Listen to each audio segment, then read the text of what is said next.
billionaire husband celebrates his birthday with his mistress, unaware his pregnant wife is watching in tears. From the outside, Tristan Blackwood's life seems dazzling. He's a billionaire entrepreneur with an immaculate penthouse in Manhattan, a reputation for fearless business moves, and a picture-perfect wife, Felicity, who is expecting their first child. But behind the polished Instagram photos and tabloid headlines lies a tangled web of secrets and heartbreak.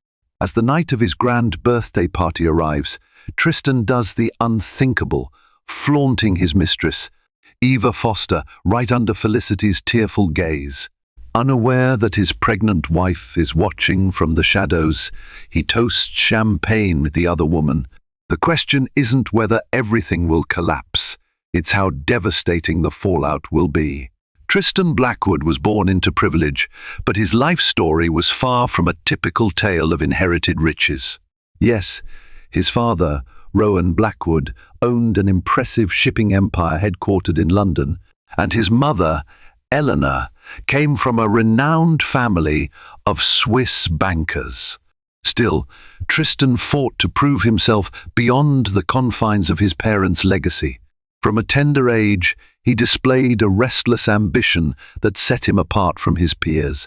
While other children read bedtime stories, Tristan pored over financial newspapers and memorized global stock indices. At the age of 19, Tristan moved to New York City to attend Columbia University. By his junior year, he was already investing in real estate.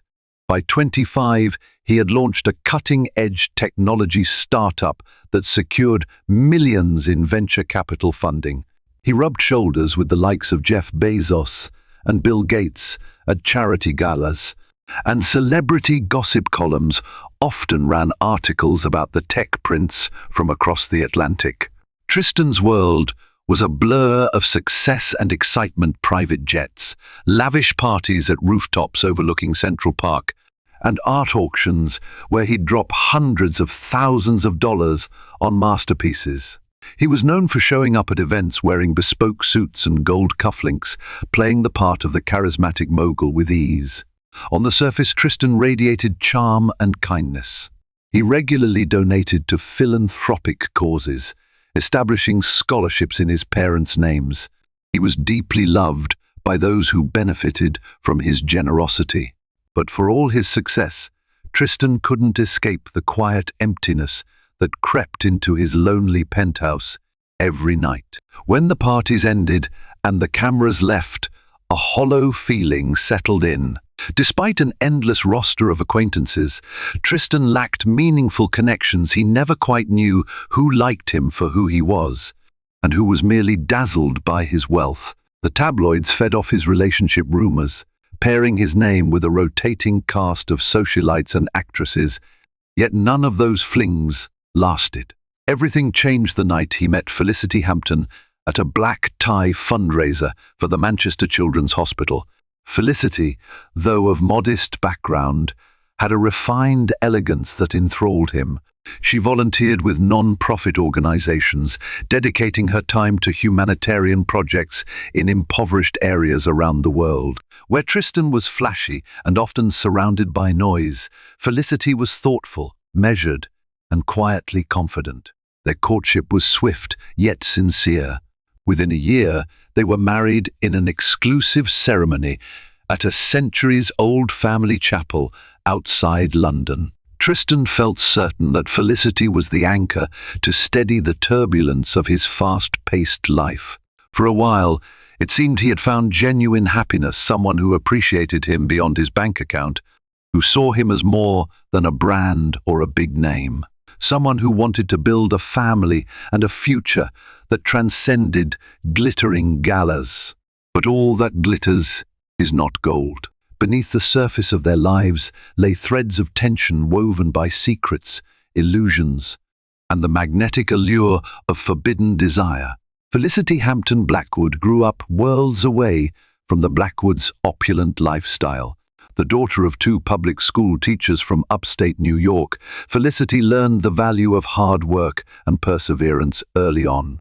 Every summer, she volunteered at local charities and traveled internationally with non-profit organizations dedicated to humanitarian and environmental causes. Felicity was a woman of empathy, nurtured by her parents to walk in others' shoes and help whenever possible. When she married Tristan, she thought she would carry her altruistic roots into his sphere of wealth. She envisioned philanthropic partnerships, combining Tristan's finances with her passion for social impact. For a while, it worked seamlessly. They embarked on charity initiatives, donated large sums to medical research, and sponsored community libraries in underserved areas. People across New York City admired Felicity's genuine nature, describing her as the philanthropic heart of the Blackwoods. But after a couple of years, Felicity realized that Tristan's commitments often pulled him in multiple directions. Between his business expansions in Tokyo, Dubai, and Rio de Janeiro, he was rarely home, and their time together shrank to fleeting weekends. Loneliness seeped into Felicity's days, but she kept busy with volunteering projects and told herself that Tristan's dedication to his empire was, in a way, also for their shared future. Then came a day when she felt uncharacteristically fatigued. She dismissed it initially as exhaustion from her latest fundraiser. But subtle changes in her body, morning queasiness, heightened sense of smell, and emotional fluctuations eventually nudged her to purchase a pregnancy test. 2 pink lines appeared, bright and unmistakable. Despite her underlying anxiety, Felicity felt a wave of overwhelming joy. This child, she believed, would be the final piece to unite their worlds completely. She hoped that Tristan would feel compelled to slow down, to be more present, both physically and emotionally. It was an opportunity to ground their marriage in deeper commitment. Yet, Felicity sensed a shift in Tristan even before she had the chance to reveal the news. He was more distracted, more prone to secretive phone calls and unexplained late nights. Felicity decided to wait for the perfect moment to tell him about the pregnancy, perhaps a quiet evening when he seemed relaxed. Days passed, and Tristan remained restless.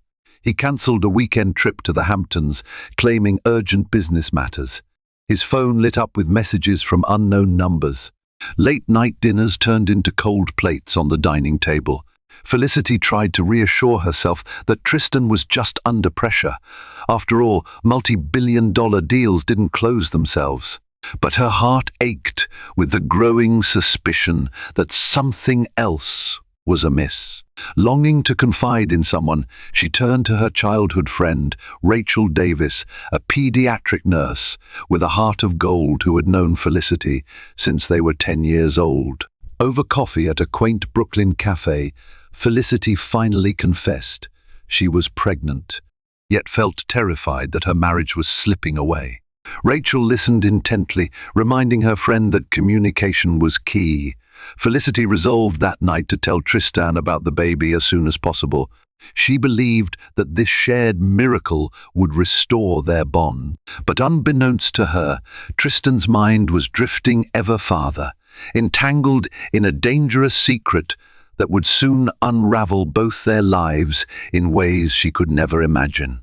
Eva Foster was a name that swept through Manhattan's high society circles like a hush in the wind. People spoke of her with a mixture of fascination, envy, and dread. Born in a small town in Florida, Eva moved to the city of dreams with big aspirations. She wasn't from a wealthy family, yet she had an uncanny ability to weave her way into exclusive events and gatherings. Some said she possessed a hypnotic charm. Others claimed she was simply cunning. Whichever it was, Eva cultivated connections with anyone who could further her ambition. She worked briefly as a model, appeared in minor roles on soap operas, and eventually became a fixture at top-tier clubs. Clad in designer dresses, often purchased with the help of friends, she caught the eye of numerous moguls, celebrities, and even a few royals. Eva was a chameleon, adopting the persona that best fit the situation. It was only a matter of time before she set her sights on bigger prey. Tristan Blackwood's philanthropic soiree at the Metropolitan Museum of Art was the perfect hunting ground. The lofty interior, decorated with ancient sculptures and framed Renaissance paintings, was alive with the city's most influential players. The event's official purpose was to raise funds for the Met's new wing, but behind the glimmering champagne glasses and priceless gowns, everyone jockeyed for status. Eva, wearing a backless emerald dress that emphasized her fiery red hair, made her entrance as though she owned the place. She scanned the room until her gaze landed on Tristan, charming smile, commanding posture, and a starched navy suit that fit him perfectly. Immediately, she sensed vulnerability beneath his confident veneer. She lingered at the edges of the crowd until she found an opening to approach him. Their first conversation dripped with flirtation. Eva laughed at all the right moments, lightly grazing her hand on Tristan's arm. She complimented his philanthropic vision, calling him one of the few genuine men in Manhattan's cutthroat elite. Tristan, flattered by her attention, found solace in her presence. She was different from the usual socialites who recognized him only as a trophy. Or so he thought. Over the next few weeks, Eva skillfully inserted herself into Tristan's life. She showed up at the same charity events, feigning coincidence. She emailed him about potential collaborations for a charitable fashion show. In time, Tristan found himself drawn into late-night phone conversations filled with seductive laughter and fleeting confessions about their personal struggles. Eva deftly capitalized on Tristan's loneliness, offering him an escape from his marital anxieties. Tristan, for all his brilliance in business, underestimated how dangerous emotional vulnerability could be. The more he indulged in Eva's flattery, the more secrets he started keeping from Felicity. Soon, clandestine dinners replaced polite business meetings. The swirl of champagne and the allure of her unwavering attention became addictive, overshadowing the guilt that hovered in his conscience. Eva Foster was no passing fling. She had planted herself firmly in the cracks of Tristan's marriage. But while Tristan succumbed to temptation, he remained oblivious to the fact that every secret draws closer to a public reckoning, especially when the stakes are this high. Felicity never considered herself prone to jealousy or paranoia. She trusted Tristan, knowing him to be a principled businessman and a person who valued loyalty. Yet she could not ignore the subtle shifts in his behavior. When Tristan started receiving an unusual number of late-night text messages, it piqued her curiosity. When he disappeared for emergency business dinners that never led to any official announcements, the gnawing feeling in her stomach intensified. One Monday morning, Felicity woke to find Tristan already dressed, murmuring into his phone on their penthouse balcony. He turned toward her and abruptly ended the call. The tension in his jawline and his abrupt hush told her all she needed to know: he was hiding something. She approached him and placed a gentle hand on his arm, inquiring about the nature of the call. Tristan forced a reassuring smile, claiming it was a routine business matter he couldn't yet discuss. Although Felicity yearned to believe him, her intuition screamed otherwise. An uneasy heaviness settled over Felicity's days. She quietly prepared breakfast each morning, waiting for Tristan to join her at the table. Sometimes he would merely grab a piece of toast and leave. Other times he'd rush out with no explanation. In the evenings, Felicity would sit in their spacious living room, reading or trying to finalize her charitable agendas, while Tristan texted incessantly from the other side of the couch. As soon as she tried to peek, he angled his phone away. Determined not to jump to conclusions, Felicity sought advice from Rachel Davis once more. They met in a cozy cafe near Washington Square Park, and Felicity admitted her growing suspicions. Rachel counseled her to speak openly with Tristan, to demand honesty for the sake of their marriage and the baby. Felicity understood the wisdom in Rachel's words, yet a fear she could barely articulate held her back. She worried that confronting Tristan might confirm her worst nightmares. That, or push him away entirely. Her resolve weakened further when she accidentally came across a restaurant receipt in one of Tristan's suit jackets, a receipt for 2 lavish dinners at Le Bernardine. The date coincided with the evening he claimed to be tied up in a board meeting. She recognized the charge on the black Amex card Tristan reserved exclusively for personal indulgences. Her heart pounded as she pictured Tristan sitting under the dim, romantic lighting of Le Bernardine with another woman. She was pregnant, carrying his child, and all he seemed to do was invent excuses to be elsewhere. Late that night, Felicity waited for Tristan to come home. He staggered in well past midnight. The smell of expensive perfume, not Felicity's, clung to his shirt. She stood at the top of the grand spiral staircase, tears pooling in her eyes. He froze when he saw her, muttering a slurred explanation about client dinners running late. Felicity wanted to scream, to demand the truth, but her words lodged in her throat. Instead, she turned away, letting the glistening tears speak volumes. Unknown to her, the next move in this twisted game had already been planned. For in less than a month, Tristan's birthday was approaching, and with it, the perfect storm was about to erupt. Tristan's birthday was always an extravagant affair, coordinated by a small army of event planners, public relations experts, and household staff. This year's festivities would be no exception. His 30th promised to surpass all previous celebrations. The talk among Manhattan's elite revolved around rumored invites to famous actors, key business allies, and influential politicians. Word had it that the party venue would be a luxury yacht docked off the Hudson, complete with a live orchestra, fireworks, and gourmet cuisine. Historically, Felicity played a central role in orchestrating these birthday galas. She would plan the guest list, finalize the decor, and work side by side with Tristan to ensure everything ran flawlessly. But this time, Tristan took a more hands-on approach, much more than usual. He delegated tasks to a flamboyant party coordinator named Samson Duval, leaving Felicity on the periphery. She did her best to contribute, but every time she tried to confirm details, Samson would vaguely reference Mr. Blackwood's private instructions. Felicity felt excluded, an afterthought in what should have been their collective celebration. Behind the scenes, Tristan wrestled with his emotions. While he truly loved Felicity, her unwavering kindness, and the reality of their coming child, he was also captivated by Eva's raw allure. Torn between guilt and excitement, he somehow convinced himself he could manage both worlds. Disturbingly, Eva hinted that she wanted to be part of his birthday celebration. She teased him with texts about a special surprise gift she would deliver in person. The idea of sneaking her in among the crowd spurred both adrenaline and dread. Every so often, Tristan would consider confessing his affair to Felicity. The weight of lying pressed on him, especially as she began looking more fragile with each passing day. He noticed her subdued mood, the apprehension in her eyes, but said nothing.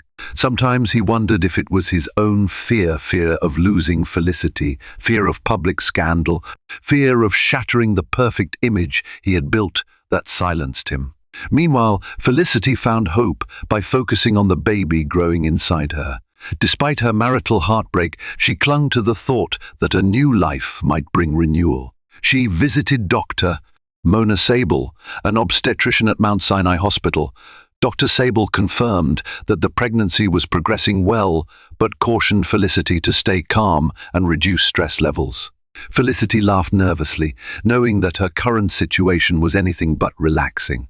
Yet the ultrasound images of a tiny heartbeat gave her a flicker of strength she clung to. In a desperate attempt to reclaim some semblance of unity, Felicity proposed to Tristan that they should announce the pregnancy at his birthday party. She pictured sharing the news with their friends and business associates as a sign of celebration and hope. Tristan hesitated. For one, he didn't want to draw attention away from the party's extravagance. For another, he was terrified about how Eva might react. And so, the threads of tension continued to twist. Invitations were sent, the yacht was readied, and the city buzzed with anticipation for the party of the year. With each passing day, Felicity sensed something monumental, either joyous or devastating, was about to happen. Little did she know that when the big night arrived, her worst fears would be eclipsed by an even darker betrayal. A balmy summer breeze swept across the Hudson River as the Blackwood yacht glimmered against the twilight sky. The vessel, aptly named Eternity, was a modern marvel, polished teak decks, sleek silver hull, and an upper deck draped in sparkling fairy lights. Guests arrived by limousine, stepping onto a red carpet that extended to a plush yacht entrance. Photographers clamored at the edges of the dock, eager to capture the who's who of the city. Tristan's reputation as a forward-thinking billionaire ensured that everyone wanted a glimpse of the spectacle. The interior decor, curated by Samson Duval, showcased hundreds of white orchids, gold-trimmed tablecloths, and crystal chandeliers that cast a soft glow over the guests. A live orchestra played classical music with a contemporary twist, setting a festive yet refined tone. Everywhere Felicity looked, she saw faces she recognized: senators, CEOs, fashion icons, and even an A-list actor, rumored to be up for an Oscar this year. Guests milled about, sipping from flutes of vintage champagne and nibbling on canapes crafted by a Michelin-starred chef. Felicity, wearing a flowing sapphire blue gown that discreetly masked her small baby bump, tried her best to appear the radiant hostess.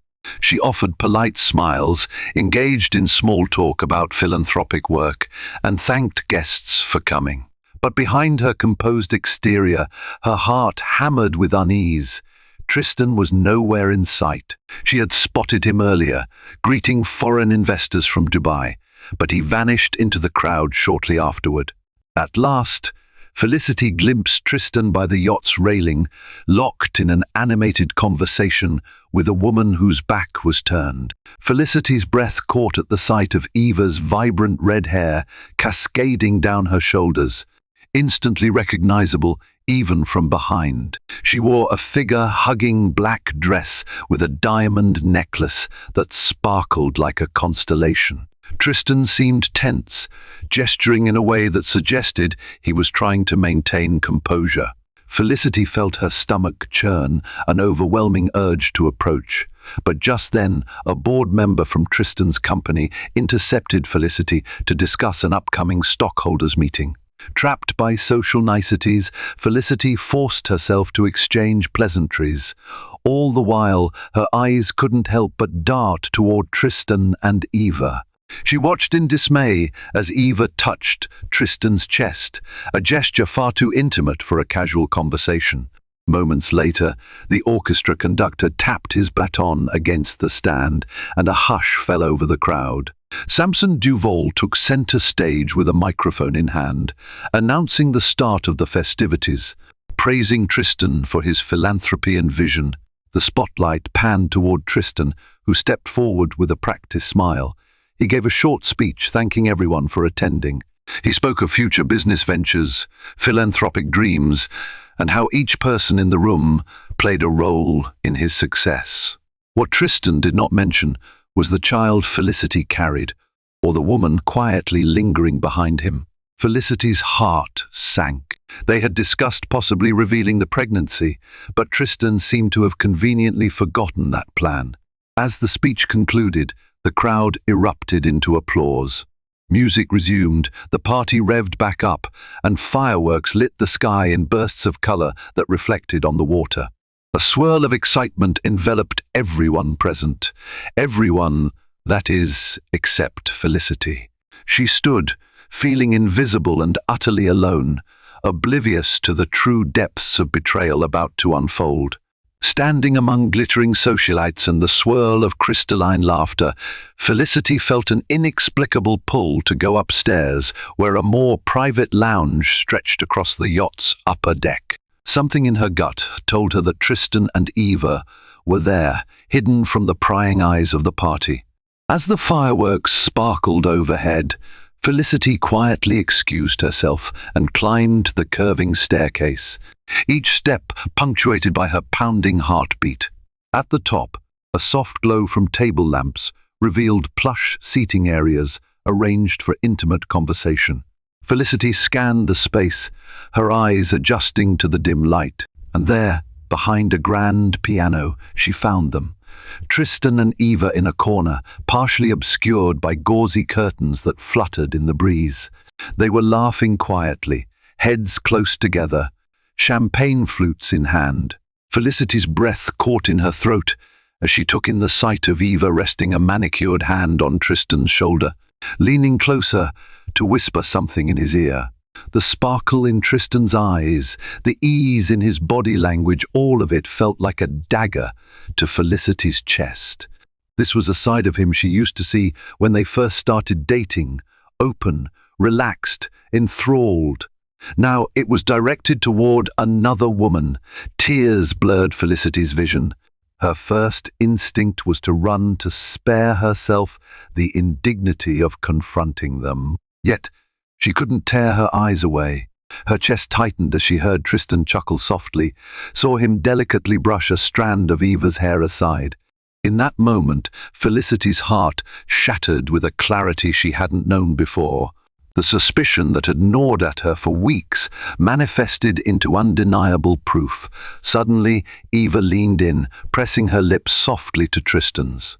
The kiss lasted only a moment, but it felt like an eternity to Felicity. Her emotions churned into a caustic cocktail of rage, despair, and betrayal. She had dreamt of surprising Tristan with the news of their unborn child, imagining the two of them hugging each other with tears of joy. Now, she was the one crying alone, watching him share a moment of intimacy with a mistress. Felicity pressed a trembling hand to her lips, stifling the sobs that threatened to break the hush of the upper deck. She backed away, her gown's delicate fabric whispering along the floor. Turning around, she fled down the stairs, leaving behind the glimmering illusions of the evening. She slipped through the crowd unseen, tears streaming silently. In the main lounge, she collided with Henry Caldwell, an old friend of the Blackwood family who had flown in from London. Concern etched his face as he noticed Felicity's tearful eyes. She could manage only a strangled whisper. "I can't stay here any longer, Henry. Please, please help me." Without hesitation, Henry guided her to a waiting car on the dock. From the back seat window, Felicity caught a final glimpse of the yacht, ablaze with lights and laughter she no longer recognized. It was Tristan's birthday, and he was celebrating with another woman while his pregnant wife vanished into the darkness, tears staining her cheeks. Tristan, unaware that Felicity had witnessed his transgression, returned to the lower deck after his secret interlude with Eva. He found the party in full swing, guests crowding around the open bar, the band playing a lively dance number. It wasn't until 20 minutes later that he realized Felicity was missing. Concern bubbled in his chest as he scanned the crowd of elegantly dressed people. She was nowhere to be seen. Summoning Samson Duval, Tristan asked if he had seen Felicity. Samson shrugged, vaguely mentioning that she had disappeared shortly after his speech. A wave of anxiety coursed through Tristan. His mind reeled with possibilities had she found out about Eva. Panic flared as he excused himself from the party and slipped away to call Felicity's phone. No answer. Meanwhile, Henry Caldwell guided a distraught Felicity to the penthouse. She had insisted on returning there, wanting answers, closure, or anything but the horrifying memory of Tristan and Eva together. On the drive over, Henry, who had known Tristan since childhood, gently tried to coax out the full story. Felicity could barely speak. Her tears came in waves, interspersed with quiet whimpers. Upon arriving at the penthouse, Felicity collapsed onto the couch, her trembling hands clutching a throw pillow. Henry sat beside her, placing a comforting arm around her shoulders. He felt an urge to protect her, but also frustration at Tristan for betraying the very values instilled in them by their families. Back on the yacht, Tristan finally received a text from Henry. "Felicity is safe at home. I suggest you come immediately." Relief collided with dread as Tristan read the message. Without explaining to guests, he discreetly left the party, ignoring Eva's inquisitive looks. Within half an hour, he slipped into the penthouse. He found Felicity curled up on the couch, her tear-stained face revealing a heartbreak so profound that he felt physically ill. Henry stood looming by the window, his arms crossed in silent judgment. The air was taut with tension, like the charged atmosphere before a thunderstorm. "Felicity." Tristan began, voice cracking. She lifted her gaze, eyes swimming with pain. "Don't," she whispered. "I saw you with her. I watched you kiss her. On your birthday, Tristan, when I'm carrying your child." Her words slammed into him. You're pregnant?" He stammered, shock and shame flooding his expression. She nodded miserably, fresh tears sliding down her cheeks. The realization of what he'd done hit Tristan like a freight train. This was supposed to be a moment of joy, discovering that they were going to have a baby. Instead, he was the cause of Felicity's anguish. Guilt overwhelmed him. He tried to approach, but she stiffened, raising a hand to stop him. Henry cleared his throat. "Tristan, you've crossed a line. Felicity needs space, and you need to think about your priorities. I suggest you find somewhere else to stay tonight." Torn between wanting to comfort Felicity and respecting her evident pain, Tristan slowly nodded. "I'm sorry," he whispered, voice trembling. Felicity said nothing, only closed her eyes and turned away. Henry escorted Tristan to the door, leaving him to face the cold reality of his actions on what should have been his happiest night. The next morning, Felicity woke to a silent penthouse. Sunlight streamed through the floor-to-ceiling windows, illuminating the residue of heartbreak in every corner. Henry had stayed in the guest room to ensure she wasn't alone. As she sipped hot tea at the marble breakfast bar, Felicity felt hollow, as though her soul had been wrung out overnight. The images of Tristan and Eva were seared into her mind. No amount of tears could wash them away. Henry approached quietly. "How are you feeling?" he asked, voice laced with concern. Felicity's lips tightened into a thin line. "Broken, but I need answers," she replied. "I deserve to know how long this has been happening." Summoning more strength than she thought she possessed, Felicity dialed Tristan's number. He picked up on the first ring. They agreed to meet at a private lounge in the Hotel Pierre, away from paparazzi and curious neighbors. Henry offered to accompany her, but Felicity insisted she needed to face Tristan alone. When she arrived, Tristan was already seated in a secluded booth, a coffee cup untouched in front of him. His usually immaculate appearance showed signs of disarray, disheveled hair, wrinkled shirt, dark circles under his eyes. The moment he saw Felicity, a surge of remorse contorted his features. He stood, but Felicity raised a hand, signaling for him to remain seated. Without preamble, she asked, "How long?" Tristan hesitated, swallowing hard. "A few months. I met her at a fundraiser. I never meant for it to get this far." Felicity's hands trembled on the table. "And you kept this from me while I was pregnant with our child?" Her voice cracked with incredulity. He nodded, tears glistening in his eyes. "I had no idea you were pregnant. And yes, I was careless, selfish. I was so stressed. And Eva, she seemed to understand me in a way." His voice trailed off, ashamed of the pathetic explanation. Emotions churned inside Felicity, anger, sadness, betrayal. She struggled to retain composure. "Do you love her?" she managed to whisper.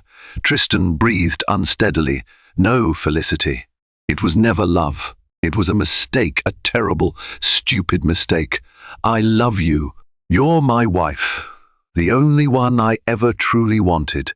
The weight of his confession settled around them like a suffocating blanket. Felicity's mind flashed through their wedding day, the vows he spoke, the sincere devotion in his eyes. She remembered how they had promised to build a future grounded in trust. Now she questioned every moment. At that moment, Felicity's phone buzzed with a text from Rachel Davis. I'm sorry to add more stress, but a gossip columnist named Mark Irving is asking about last night's drama at the yacht. Paparazzi have pictures of you leaving in tears. Call me. Felicity's stomach dropped. The personal betrayal she was navigating was about to spill into the public sphere. Tristan reached for her hand, but she recoiled. I can't do this right now. The tabloids are already circling. I need to figure out what to do about us, about the baby, about this entire mess. Felicity stood, her voice trembling with raw pain. She turned to leave, a swirl of conflicting emotions surging within her. Tristan, left behind in the plush booth, felt the crushing weight of the consequences his indiscretion had unleashed. The public revelation of Tristan's rumored infidelity flooded media outlets like wildfire. Blogs, tabloids, and televised gossip segments buzzed with speculation about the billionaire's secret liaison. Photos of Felicity dashing off the yacht in tears circulated online, prompting endless rumours. Was she leaving him for good? Was there a prenuptial agreement? Was the unborn child in jeopardy? As the scandal exploded, Tristan's carefully curated public image began to fracture. Investors grew uneasy, fearing that the personal crisis might destabilize Blackwood Enterprises. Gossip columnists pounced on every scrap of information, scrutinizing Tristan's net worth, corporate deals, and philanthropic endeavors.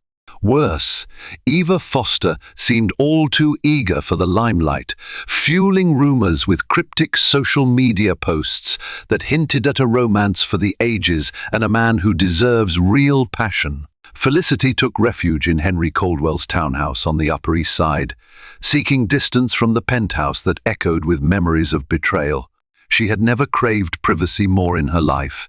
Her phone constantly buzzed with calls from well-meaning friends and cunning reporters hoping for an exclusive. Rachel Davis visited often, providing counsel and helping Felicity navigate prenatal appointments. If not for the life growing inside her, Felicity might have succumbed completely to despair.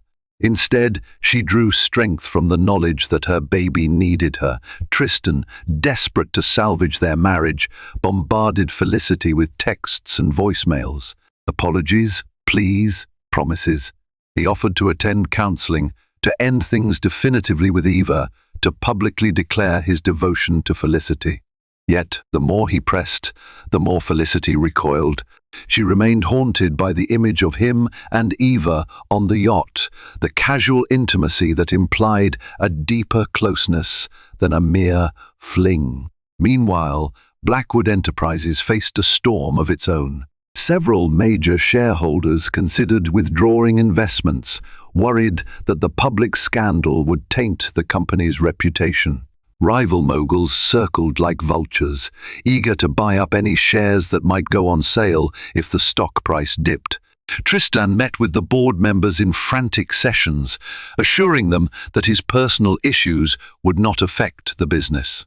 Though his charm helped pacify some, the sense of impending crisis lingered. One day, Tristan asked Henry Caldwell to set up a private meeting. Tired of the cat-and-mouse chase, Henry relented, thinking it might help Felicity to have clarity about Tristan's intentions. They met at a quiet library that Henry rented out for the afternoon, away from cameras and paparazzi. Tristan showed up with exhaustion etched into his features, humility replacing his former arrogance. "Please, Henry," Tristan began, voice subdued. "I need your help. I can't lose Felicity. She's everything to me and the baby. I need to be a better man." Henry studied him skeptically. "I've known you since we were children, Tristan. I know you're not heartless. But you made a terrible mistake. If you truly want to fix this, it's going to take more than apologies. You need to cut ties with Eva. You need to prove your loyalty day by day, and you need to give Felicity the space she needs." Tristan nodded, tears blurring his vision. "I'm ready to do whatever it takes," he said softly, a genuine urgency in his eyes. But words alone would not suffice. Felicity, grappling with her heartbreak, needed more than promises. She needed tangible proof that Tristan could and would transform for the sake of their future. The air in Manhattan felt tense and electric in the days leading up to Eva Foster's exclusive television interview. Whispers circulated among the city's high society. Tabloids ran provocative headlines, "Eva Foster tells all," and social media buzzed with speculation about what tantalizing secrets Tristan Blackwood's mistress would divulge. From their hideout at Henry Caldwell's townhouse, Felicity watched with mounting dread as her private heartbreak morphed into a public spectacle. Tristan, too, was on edge. Despite his attempts to focus on urgent corporate matters, particularly those involving hostile moves from his rival, James Lockhart, his mind, remained fixated on Eva's impending revelations. He feared she would air intimate details that no amount of media damage control could erase. Worse, he worried about the toll it would take on Felicity, whose health and emotional well-being teetered in a precarious balance, especially given her pregnancy. On a sultry Thursday evening, the much-hyped interview finally aired on one of the country's top-rated entertainment news programs. Under normal circumstances, Felicity would have avoided watching it altogether, but her curiosity, painful as it was, overrode her desire to remain ignorant. She needed to know exactly what Eva planned to say. Henry Caldwell and Rachel Davis joined Felicity in the living room, sitting around a large flat-screen TV. Felicity hugged a throw pillow tight to her chest, her knuckles whitening with tension.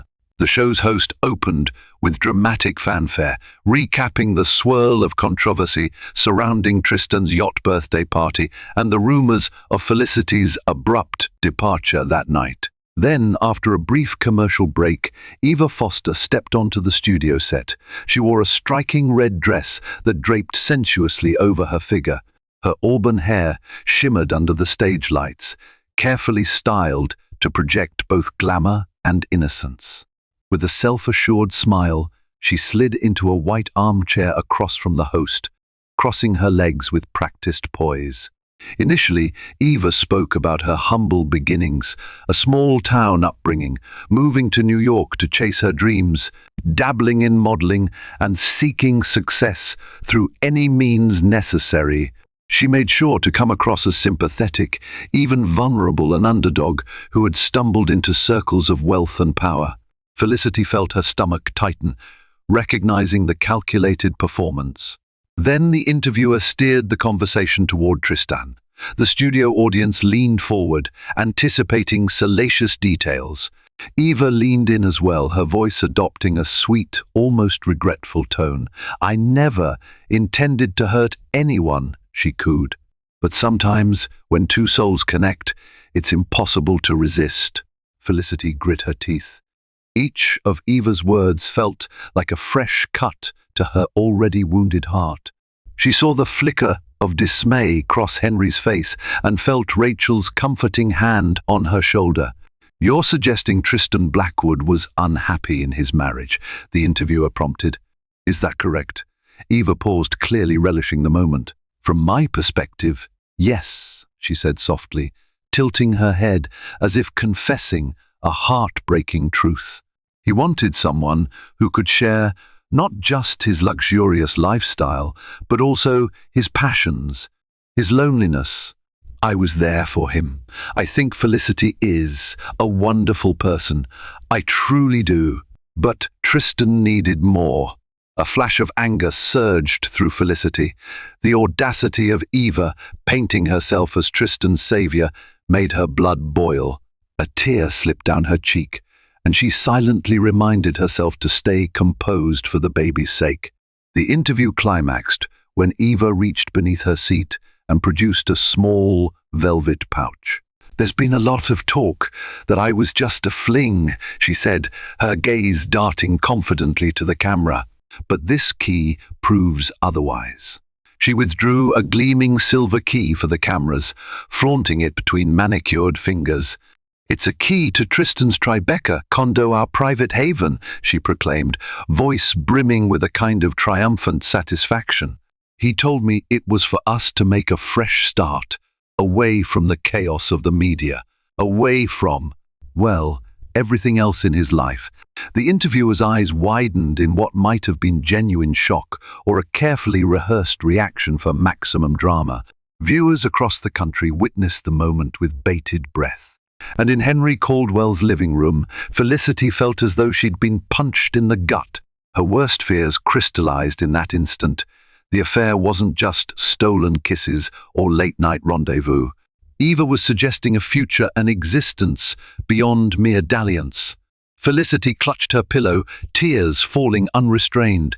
She sensed Rachel stiffen beside her, and even calm, composed Henry swore under his breath. Felicity felt an overwhelming urge to hurl the phone across the room, but resisted. Part of her needed Tristan to confirm or deny Eva's claims. If there was any glimmer of truth in Eva's story about planning a new life in Tribeca, Felicity wasn't sure she could bear it.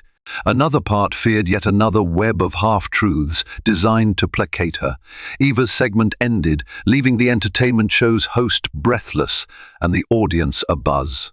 A swarm of online commentary erupted within minutes. Hashtags trended on Twitter, hashtag Eva spills all, hashtag Tristan and Eva, hashtag Billionaire scandal. Within an hour, major news outlets picked up the story. Paparazzi staked out the Tribeca condo building, eager to snap photos of whoever might enter or exit. Felicity, now visibly shaking, glanced up at Henry. "I need answers," she said, her voice a quivering whisper. Henry gently took the remote from her and switched off the TV. "You'll get them," he replied softly. "But let's be strategic, Felicity. If Tristan truly wants to salvage whatever is left of your relationship and his reputation, he'll meet you under controlled circumstances, away from the media frenzy." Rachel nodded emphatically. "We can't let Eva's performance push Felicity or the baby into more distress," she said, her protective instincts flaring. A moment later, Felicity's phone rang. Tristan's name lit up the screen. She hesitated, then answered, her voice trembling. "What do you want?" He spoke in rushed tones, desperation evident. "I swear the key is stolen. That condo is for corporate use. You can check the property records. I've never invited her there. She found out about it somehow. Please, meet me so we can talk face to face." Grappling with a mixture of rage and reluctant hope, Felicity agreed to a short meeting. Henry insisted it be at a neutral location where prying eyes wouldn't intrude, and the manager at the Waldorf Astoria offered a discreet private lounge for them. With her heart thudding painfully in her chest, Felicity departed Caldwell's townhouse, escorted by Henry to ensure a swift entry without paparazzi interference. Upon arrival, Felicity found Tristan slumped in a velvet armchair. The moment he spotted her, he sprang to his feet, eyes filled with remorse. She noticed his disheveled appearance, like a man who hadn't slept or shaved in days, and something tugged at her sympathy before she remembered the sting of betrayal. "I'm so sorry," he began, voice cracking. "I can't believe she's done this. Turned everything into a media circus. The condo in Tribeca, yes, it belongs to Blackwood Enterprises, but it's a place we usually keep for visiting executives. Eva must have grabbed a spare key from my office. She must have planned this show all along." Felicity's anger flared. "Do you have any idea how humiliating it is to watch another woman display a key that supposedly represents your plans for a new life? I believed you when you said this affair meant nothing. But that key, it says otherwise. He stepped closer, wanting to hold her hands, but she moved back. Felicity, that's exactly what she wants you to think. She's twisting the truth to hurt us both and to ruin my reputation. His voice dropped to a murmur. But I know it's my fault we even got to this point. I gave her the ammunition. If I hadn't let her into my life at all— Why did you? Felicity whispered, tears in her eyes. Why wasn't I enough? Tears pooled in Tristan's own eyes. You are enough, Felicity. You're more than enough. My stupidity, my selfishness, I can't excuse it. I was in a dark place, overwhelmed by the pressures of the business, and I let myself be seduced by someone who saw that vulnerability. I take full responsibility. Felicity's mind replayed Eva's smug smile, her insinuations that Tristan craved something Felicity couldn't provide. How do I know this isn't just another lie? She asked, her voice fragile. How do I know you're not saving face because you got caught? Tristan pulled out his phone, scrolling through documents and emails. I've got property records, emails from my head of corporate housing. You can see for yourself. His hands shook as he handed the phone over. I should have told you about this place, but it didn't mean anything personal, honestly.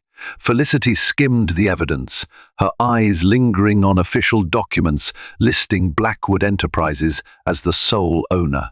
Occupancy logs, too, showed no record of Tristan or Eva staying overnight. Relief warred with heartbreak inside her. If Eva lied about the condo being a fresh start for them, then maybe the entire relationship was orchestrated for reasons Felicity had yet to grasp.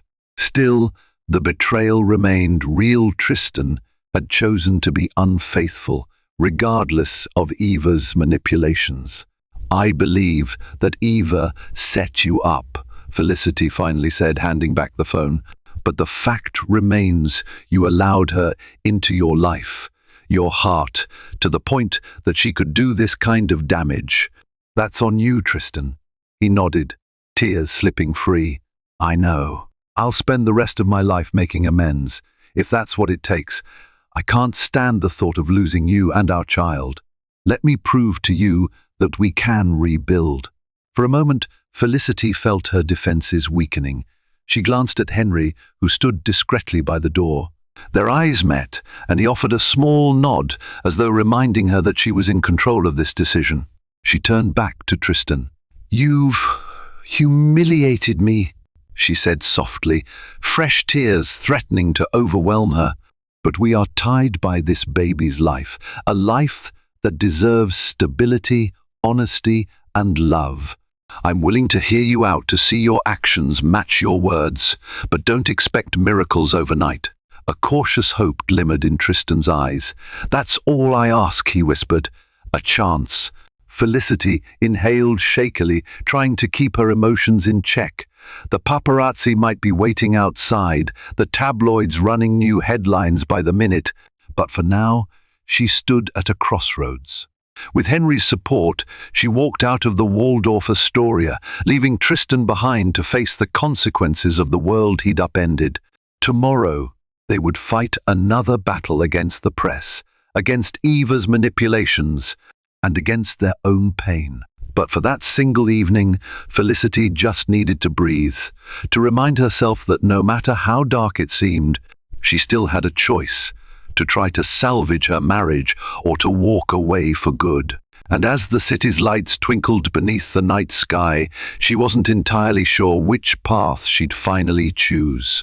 Just as Felicity and Tristan were reaching an uneasy truce in the lounge, Rachel Davis burst in, breathless and frantic. Felicity, you need to come with me now, she said, her face pale. At first, Felicity feared some emergency with her pregnancy, but Rachel shook her head in reassurance. Instead, she produced a set of photographs, handed over by a concerned friend in the media industry. The images showed Eva Foster not with Tristan, but with one of Tristan's fiercest business rivals, a venture capitalist named James Lockhart.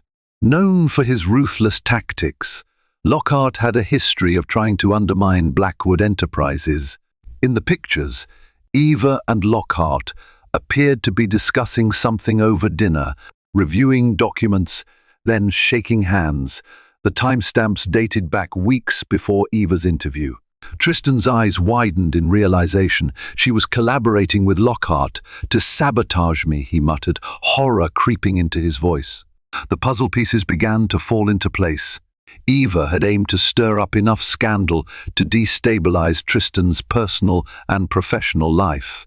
Perhaps Lockhart stood to gain financially if Blackwood Enterprises' shares plummeted, or if Tristan was forced to step down from leadership. Felicity flipped through the photos, her emotions swirling. Anger surged, not only at Eva, but also at Tristan for being so gullible. At the same time, she felt a strange sense of relief. The affair was real, yes, but it appeared Eva's motivations had been more manipulative than Felicity originally imagined. Still, the betrayal by Tristan stung. Could she ever fully forgive him? Breaking the tense silence, Rachel said, "We've just discovered this. My friend in the press said Lockhart is planning a hostile move. Tristan, your board needs to hear this immediately." Tristan nodded, determination hardening his features. He turned to Felicity. "I know I don't deserve your help, but please, let's fight this together. Eva manipulated me, yes, but I take responsibility for my weakness. I want to keep our family intact. I'll do whatever it takes." Felicity hesitated, recalling the countless nights she spent alone, the tears she shed over his betrayal. But then she pictured their baby's ultrasound, the tiny fluttering heartbeat. Their child would soon inherit a legacy, for better or worse. Could Felicity find it in her heart to attempt a reconciliation, if not for Tristan alone, then for the sake of giving their child both parents in a more stable life? Taking a shaky breath, Felicity looked into Tristan's pleading eyes. "I won't promise you immediate forgiveness," she said softly, voice quivering, "but I'll stand by you to protect our future. You must earn my trust back." Tristan, step by step, no more secrets. A wave of relief washed over his face. He nodded, tears glimmering. "I swear, Felicity, no more secrets." In the days that followed, Tristan and Felicity presented the incriminating photos to Blackwood Enterprises' board. Lockhart's plot was exposed, staving off his hostile takeover attempt. Eva, her plan revealed, fled the spotlight, leaving behind a storm of controversy that would likely haunt her for years. Meanwhile, in the privacy of their penthouse, Tristan and Felicity slowly began to mend their fragile bond. Long conversations, tearful confessions, and therapy sessions replaced the showy galas and extravagant shopping sprees. Felicity moved back home, albeit with guarded optimism. She concentrated on her health and the baby. Tristan, for his part, cut off all ties with Eva, including a restraining order if she ever attempted more sabotage. Only time would tell if love and determination could truly heal the wounds of betrayal.